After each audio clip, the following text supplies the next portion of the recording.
अकाल मृत्यु वो मरे जो काम करे चंडाल का, काल उसका क्या करे जो भक्त हो महाकाल का, कालों के काल महाकाल राजा की महिमा अद्भुत है।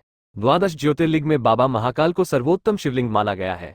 कहते हैं, आकाशे तारकन लिंग पाताले हाटकेश्वरम भूलोके च महाकालो लिंगत्र नमोस्तुते। इसका अर्थ है, आकाश में तारक शिवलिंग, पाताल में हाटकेश्वर शिवलिंग तथा पृथ्वी पर महाकालेश्वर ही मान्य शिवलिंग है।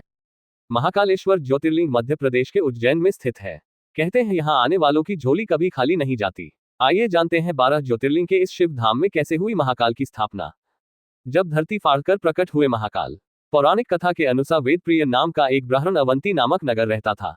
वो शिव का परम भक्त था। प्रतिदिन पार्थिव शिवलिंग बनाकर बाबा की पूजा करता था। नियमित रूप से धार्मिक कर्मकांड के कामों में उसकी विशेष रुचि थी। एक बार दूषण नामक राक्षस नगर में आया और लोगों को धार्मिक कार्य करने से रोकने लगा। राक्षस को ब्रह्मा जी से विशेष वरदान प्राप्त था। इसी कारण उसका आतंक बढ़ता गया। राक्षस की पीड़ा से दुखी होकर सभी ने शिव से रक्षा के लिए विनती की।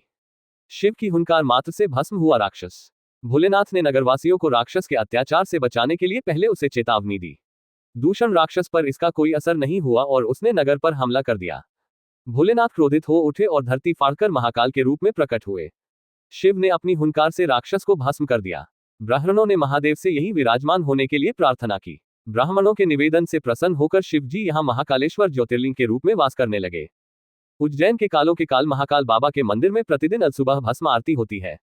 शिवजी भस्म धारण करके सभी को यही बताना चाहते हैं कि इस देह का अंतिम सत्य यही है। महाकाल की 6 बार आरती होती है, जिसमें सबसे खास मानी जाती है भस्म आरती। आओ जानते हैं भस्मारती के बारे में 10 रहस्य। 1. महाकाल की 6 बार आरती होती है। पहली आरती भस्मारती में भगवान शिव को घटाटोप स्वरूप दिया जाता है। 2. भस्म आरती यहाँ भोर में 4 बजे के करीब होती है। एक सूती कपड़े में भस्म को बांधकर उसे शिवलिंग पर बिखेरते हुए आरती की जाती है। 3. इस आरती में महिलाओं के लिए साड़ी पहनना जरूरी है। 4. जिस वक्त शिवलिंग पर भस्म चढ़ती है उस वक्त महिलाओं को घूंघट करने को कहा जाता है। 5. मान्यता है कि उस वक्त भगवान शिव निराकार स्वरूप में होते हैं और इस रूप के दर्शन महिलाएं नहीं कर सकती। 6. पुरुषों को भी इस आरती को देखने के लिए केवल धोती पहननी होती है, वह भी साफ स्वच्छ और सूती होनी चाहिए। 7. पुरुष इस आरती को केवल देख सकते हैं और करने का अधिकार केवल यहाँ के पुजारियों को होता है। 8. प्राचीन मान्यताओं के अनुसार दूषण नाम के एक राक्षस की वजह से अवंतिका में आतंक था। नगरवासियों की प्रार्थना पर भगवान शिव ने उसको भस्म कर दिया और उसकी राख से ही अपना श्रृंगार किया।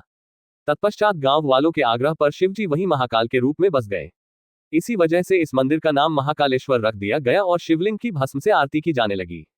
9. ऐसा भी कहते हैं कि यहाँ शमशान में जलने वाली सुबह की पहली चिता से भगवान शिव का श्रृंगार किया जाता है, परंतु इसकी हम पुष्टि नहीं कर सकते हैं। ये भी कहा जाता है कि इस भस्म के लिए पहले से लोग मंदिर में रजिस्ट्रेशन कराते हैं और मृत्यु के बाद उनकी भस्म से भगवान शिव का श्रृंगार किया जाता है। इस आरती की खासियत यह है कि इसमें ताजा मुर्दे की भस्म से भगवान महाकाल का श्रृंगार किया जाता है। इसकी भी हम पुष्टि नहीं रखते हैं। 10. हालांकि यह भी कहा जाता है कि श्रौत, स्मार्त और लौकिक ऐसे 3 प्रकार की भस्म कही जाती है।